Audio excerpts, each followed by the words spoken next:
नमस्कार। पेश है आज की 5 बड़ी खबरें। हाल ही में नेपाल के केंद्रीय बैंक यानी सेंट्रल बैंक ऑफ नेपाल के द्वारा नेपाल राष्ट्र बैंक जिसे कहा जाता है उसके द्वारा चीन की एक कंपनी को 100 रुपए के नए नेपाली नोट छापने का कॉन्ट्रैक्ट दिया गया। भारत के लिए चिंता का विषय क्या है?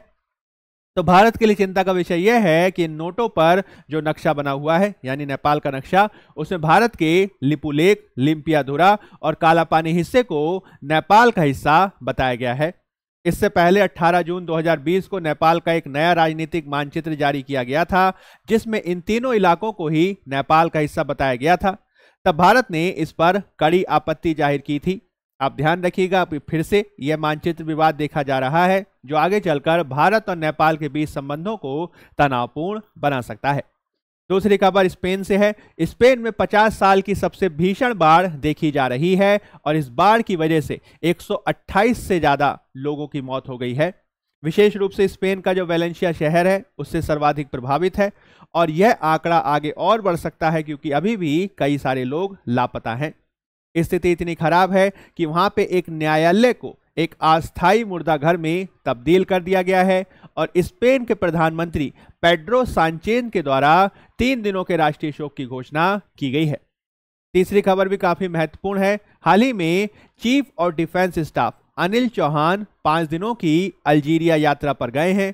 वे वहां पर 4 नवंबर तक दोनों देशों के बीच कूटनीतिक और सैन्य सहयोग के मुद्दों पर बातचीत करेंगे।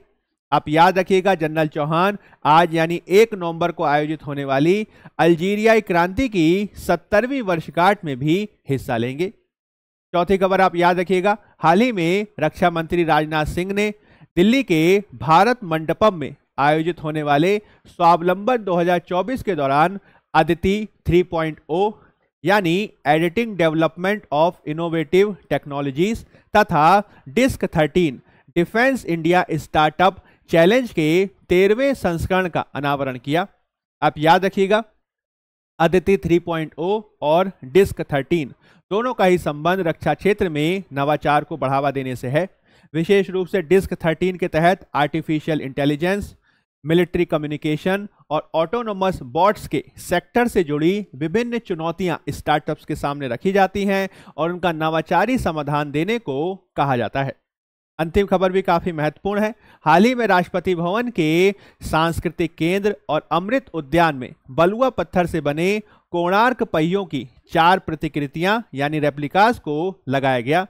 इनका उद्देश्य भारत की समृद्ध विरासत को बढ़ावा देना और इस विरासत का प्रचार प्रसार करना है।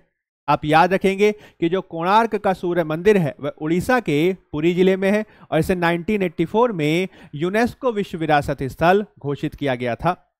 इंपॉर्टेंट बात यह है कि भारत में 43 साइट्स यानी 43 स्थल ऐसे हैं जिन्हें यूनेस्को द्वारा विश्व विरासत स्थल घोषित किया गया है और अभी हाल में ही आप याद रखेंगे असम के मोईदाम्स को यूनेस्को विश्व विरासत स्थल घोषित किया गया था।